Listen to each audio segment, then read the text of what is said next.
I try to reach out to people because I think we live in a world where a lot of people are ignored or neglected, or they're not in a good spot, right? They're not coming from a good spot, and they let that negativity come out because they have what I call.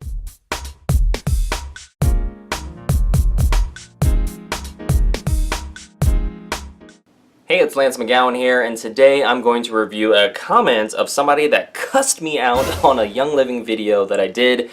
And just so you know, the purpose of me sharing this is, so you can get a realistic view about what I go through, kind of help with the empathy side, right? Seeing things from other people's perspective, and also so that we're looking at not only different people's perspectives, but also different company perspectives, as well as different product perspectives, so that we can also become a better version of ourselves, right? But also have more empathy, seeing things from other people's perspective, even though we may not like or agree with what they're saying.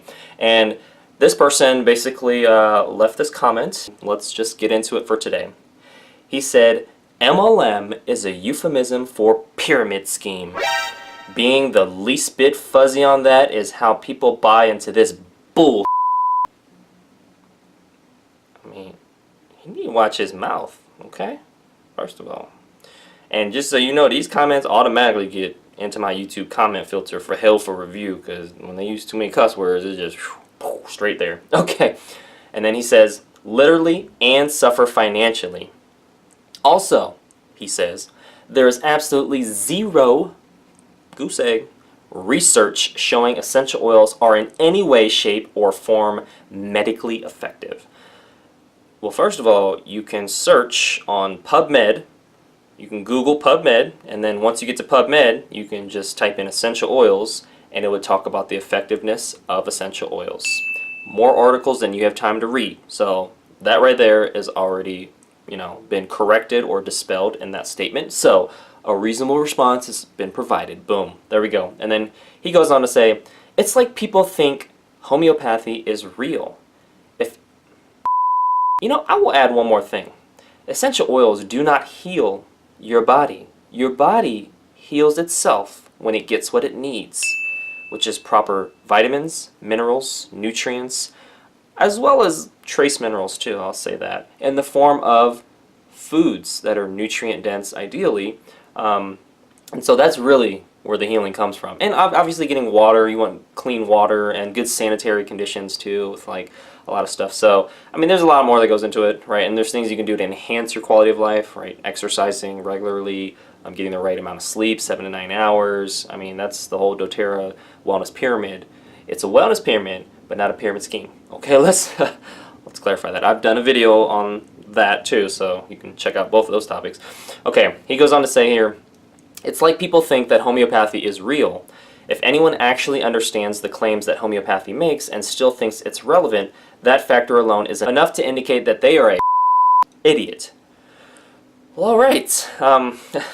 Language, please. Thank you. Okay. And then he goes on to say, there's no nice way to say it. Actually, there is a nice way, and it involves less cuss words. Okay?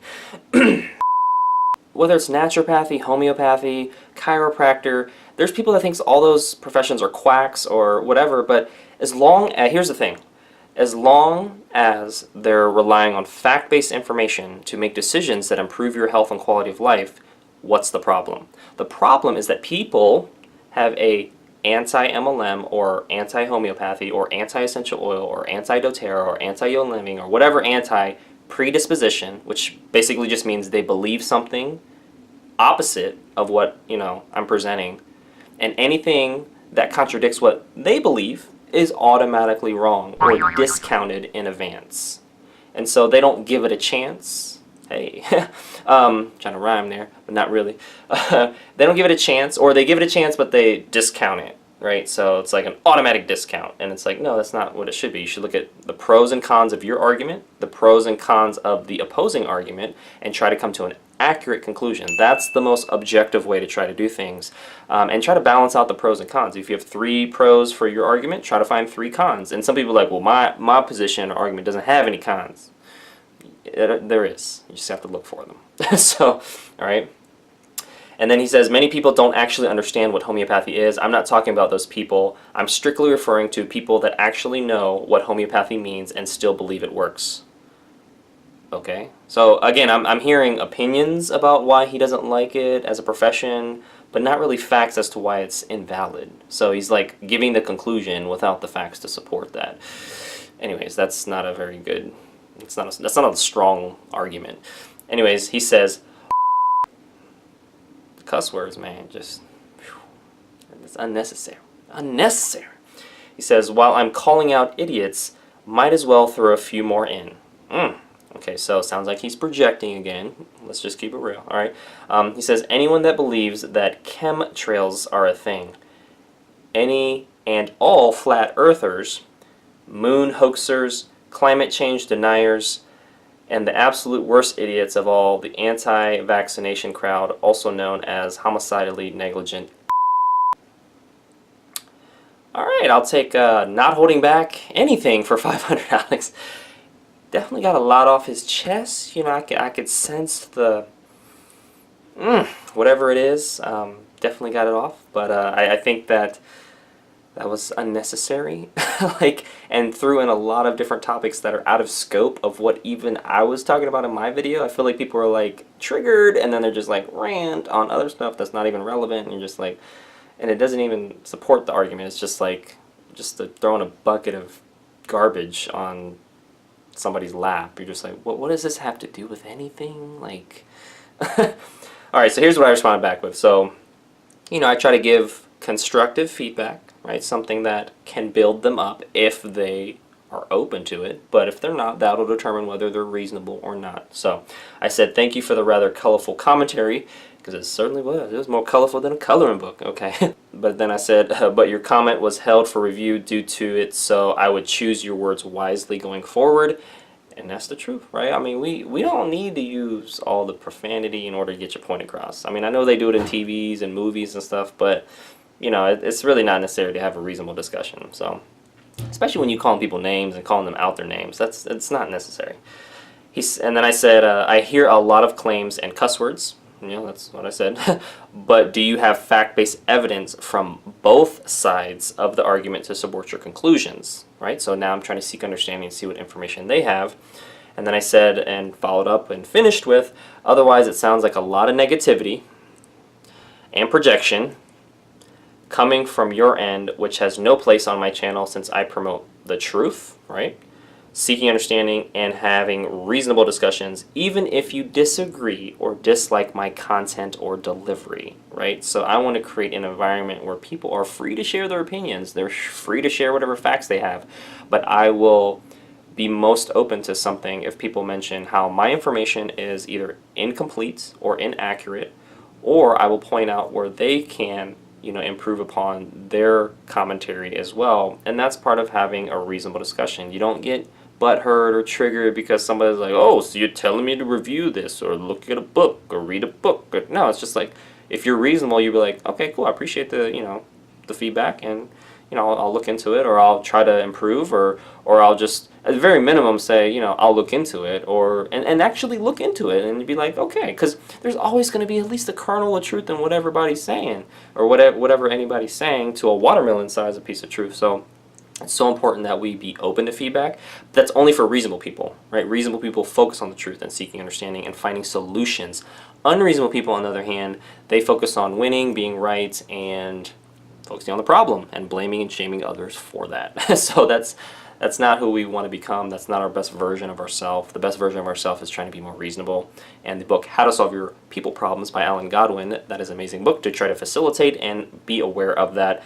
And I mention that a lot in my videos, or sometimes in my videos, and I do mention it a lot in my comment section, because I feel like it should be a forum for that. Like, let's get stuff off of our chest. Let's talk about things, but let's do so in a way that's respectful, right? Let's do so in a way that you can share your opinions, but also share some facts too, and not just parrot what other people say, MLMs are a cult, or MLMs are a scam, or this is a pyramid scheme, but also look at why those reasons are and try to find holes in your own argument and acknowledge, hey, you know, I'm not relying on an FTC or Federal Trade Commission definition. I'm using my own definition, or I'm using somebody else's definition. And just be honest about that, right? Because if you are, then it's not as authoritative as the Federal Trade Commission, because they're the governing body of businesses. When you become the FTC anti-MLMer, then you can make your own rules. But until then, it's the governing body, which is the FTC. So, as an example, well, there was more back and forth conversations that happened, but I'll spare you that because, they get triggered off of my comments, even though I am trying to help. That's my intent.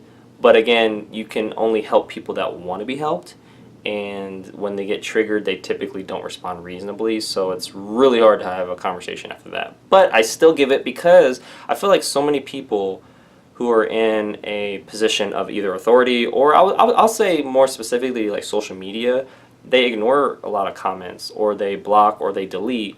And I do if someone is just blatantly disrespectful and not adding any value to the discussion. Like they're just using tons of cuss words and derogatory words and they're just like no value to the discussion. I'm just like, you're not even discussing the facts from the video. You're just cussing and trying to like slam somebody. Like what? Like grow up. Like seriously, like that's really what needs to happen on their end. But but anyways, I will give some rebuke or like corrective verbiage on certain stuff and warn people like, hey, like please watch your language, or choose your words wisely because it was held for review, So I try to reach out to people because I think we live in a world where a lot of people are ignored or neglected or they're not in a good spot, right? They're not coming from a good spot and they let that negativity come out because they have what I call digital courage. All of a sudden, where they just want to say whatever they want because they're in front of a phone or a laptop or something, and I don't think that should be the case, right? So anyways, that's some of the learnings that I had as well, and thank you for watching. Make sure to hit the like button if you did, hit subscribe for future video updates, and check out some of the links in the description below so you can continue to get your learn on, and I will see you in the next video.